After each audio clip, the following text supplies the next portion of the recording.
চন্দননগর ছেড়ে কুসুমের হঠাৎ করে মালদা চলে যাওয়ার এই জেদ দেখে এবার ইন্দ্রাণী গাঙ্গুলির কুসুমের উপরে সন্দেহ হতে শুরু করে দিল। হ্যাঁ বন্ধুরা, ভিডিওতে লাইক দিয়ে দেখতে থাকুন। যে মুহূর্তে কিনা কুসুম গুরুজির সামনে এসে ইন্দ্রাণী গাঙ্গুলিকে বলতে থাকে যে দেবীমা আপনি পারলে আমাকে ক্ষমা করে দিবেন, কিন্তু তার শর্ত আমার পক্ষে এই বাড়িতে থাকাটা আর কোনো মতে সম্ভব হচ্ছে না, কারণ আমার মালদা চলে যাওয়ার আর খুব বেশি ইচ্ছে করছে। আমার কেন জানি না ওই গ্রামীণ পরিবেশটি আমাকে অনেক বেশি টানছে এবং আমার পক্ষে আর কোনো মতে সম্ভব হচ্ছে না, বিদায় আমি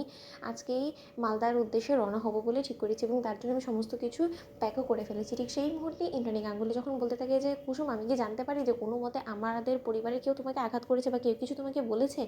যে তুমি এর জন্য নিজের মনের মধ্যে আমাদেরকে নিয়ে রাগ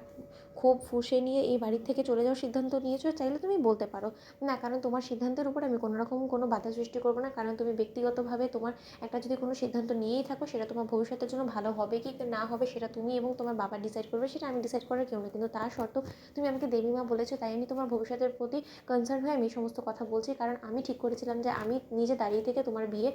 দেবো এবং তোমার সম্বন্ধ ঠিক করবো, কিন্তু সেই সুযোগটা তো তুমি আমার কাছ থেকে কেড়ে নিচ্ছ। কিন্তু এই সিদ্ধান্তটা হঠাৎ করে নেওয়ার পেছনে কি কোনো কারণ আছে? না, কেন জানি না আমার মনে হচ্ছে যে ছোটো এতদিন ধরে আমার কানের সামনে যে কথাগুলো বলে এসেছে সেটা সম্পূর্ণরূপে অক্ষর উপরেই মিলে যাচ্ছে, কারণ আমি বেশ লক্ষ্য করছি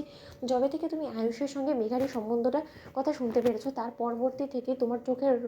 চেহারা চোখ মুখের রঙ কেমন যেন উড়ে যায় এবং তার পরবর্তীতে তুমি কোনোভাবে কোনো কিছু সহ্য করতে পারো না। সেদিন হঠাৎ করে আয়ুষকে যখন কিনা মেঘা এঙ্গেজমেন্ট রিং পরিয়ে দিল তখন তুমি অচেতন হয়ে পড়লে। এবার তুমি আয়ুষের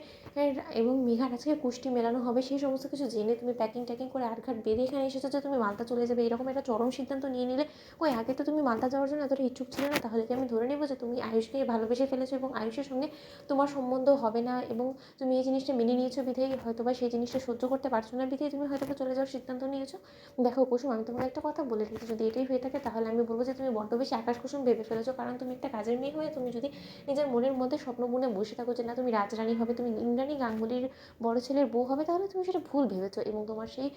ভুলটা ভেঙে যাওয়া মাত্র, সেই ঘুমটা ভেঙে যাওয়া মাত্রই এখন তোমার সেই জিনিসটা সহ্য হচ্ছে না বিধায় তুমি সমস্ত কিছু ছেড়ে চড়ে এখান থেকে চলে যাওয়ার সিদ্ধান্ত নিচ্ছো, তাই তো? তাহলে সেটা যদি হয়ে থাকে আমি বলবো যে ভালোই হয়েছে মেঘার আশাতে যে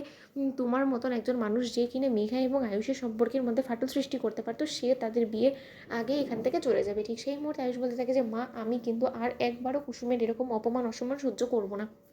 চুপ করে কুসুম এতদিন ধরে আমাদের বাড়িতে রয়েছে, কোনোদিনও কি তুমি ওর পক্ষ থেকে এরকম কোনো কিছু দেখেছো? ঠিক সেই মুহূর্তে ইন্দ্রাণী গাঙ্গুলি যখন বলতে থাকে যে আয়ুষ আমার কিন্তু মানুষকে পরখ করতে কখনো ভুল হয় না, সেটা নিশ্চয়ই তুমি খুব ভালো করে জানো। আমি জানি যে ওকে নিয়ে তোমার মনে কোনো ফিলিংস নেই, কিন্তু ওর মনে ফিলিংস আছে এবং সেটা বারবার ছোটো আমার কানের কাছে বলা সত্ত্বেও আমি কিন্তু বিশ্বাস করিনি, কিন্তু আজ আমি বিশ্বাস করতে বাধ্য হচ্ছি। তো বন্ধুরা লাইক এবং শেয়ার করো, সাবস্ক্রাইব করতে ভুলো না।